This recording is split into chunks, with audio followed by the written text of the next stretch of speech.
Recording number 20، امتحانی مشق number 1، unit 1-3، سوال number 3۔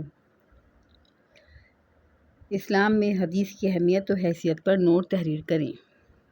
جواب: حدیث کے لفظی معنی۔ لفظ حدیث حدث سے نکلا ہے، جس کے معنی ہے بات چیت کرنا۔ حدیث کے اصطلاحی معنی۔ شریعت کی اصطلاح میں جب ہم لفظ حدیث استعمال کرتے ہیں تو اس سے آپ صلی اللہ علیہ وآلہ وسلم کے قول اور افعال مراد لیے جاتے ہیں۔ حدیث کی اقسام۔ حدیث کی 3 قسمیں ہیں۔ نمبر 1، حدیث قولی، اس سے مراد حضور صلی اللہ علیہ وسلم کی گفتگو ہے۔ نمبر 2، حدیث فعلی، اس سے مراد آپ صلی اللہ علیہ وآلہ وسلم کے افعال ہیں۔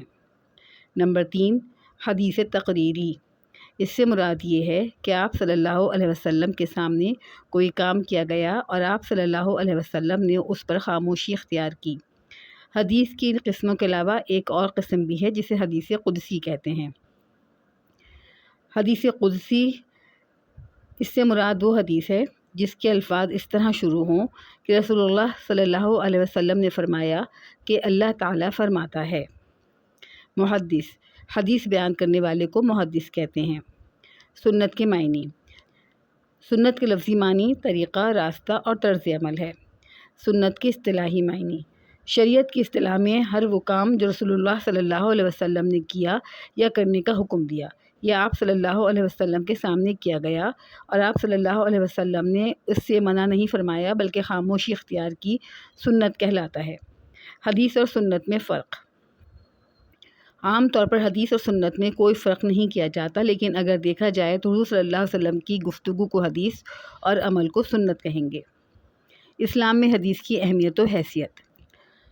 قرآن کریم میں ہماری زندگی کے بارے میں ہر طرح کی رہنمائی موجود ہے، لیکن قرآن کی تعلیمات کو حدیث کے بغیر سمجھا نہیں جا سکتا، کیونکہ قرآن پاک میں بنیادی اصول و قوانین اور ضابطے بیان کیے گئے ہیں، جبکہ حدیث میں حضرت محمد صلی اللہ علیہ وسلم نے ان تمام بنیادی باتوں کی وضاحت پیش کی۔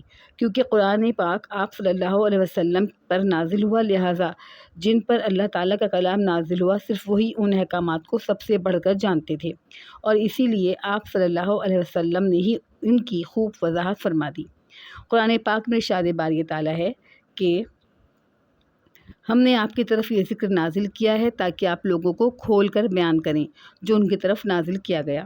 یہاں ذکر سے مراد قرآن کریم ہے، جو پہلی امتوں کے حالات اور شریعتوں کی حفاظت کرنے والا، پہلے نبیوں کے علوم کو جمع کرنے والا، ہمیشہ کے لیے اللہ کے حکام اور دین اور دنیا کی کامیابی کے طریقوں کو سمجھانے والا اور غفلت میں پڑے لوگوں کو بیدار کرنے والا ہے۔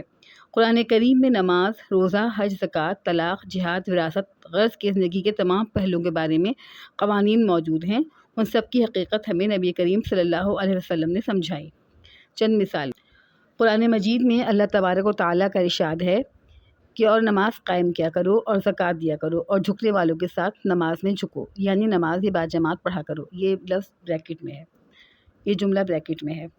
مثلاً اس آیت کریمہ میں نماز ادا کرنے کا حکم بھی موجود ہے اور زکوٰۃ ادا کرنے کا بھی حکم موجود ہے، مگر نماز کس طرح پڑھنی ہے، دن میں کتنی بار پڑھنی ہے، کتنی رکعات پڑھنی ہے اور ان رکعات میں کیا کیا پڑھنا ہے، یہ سب ہمیں رسول کریم صلی اللہ علیہ وسلم نے بتایا۔ اس طرح زکوٰۃ کب دینی ہے، زکوٰۃ کتنی مقدار پر دینی ہے، کس کو دینی ہے اور کس کو نہیں دینی، یہ سب بھی ہمیں نبی کریم صلی اللہ علیہ وسلم نے ہی تعلیم فرمایا۔ حقوق العباد۔ قرآن کریم میں مختلف مقامات پر والدین کے حقوق، پڑوسیوں کے حقوق اور یتیموں کے حقوق کے علاوہ بھی دیگر حقوق کا ذکر ہے، مگر ان کی مکمل تفصیل ہمیں نبی کریم صلی اللہ علیہ وسلم کی زندگی میں اور ان کے اقوال میں ملتی ہے۔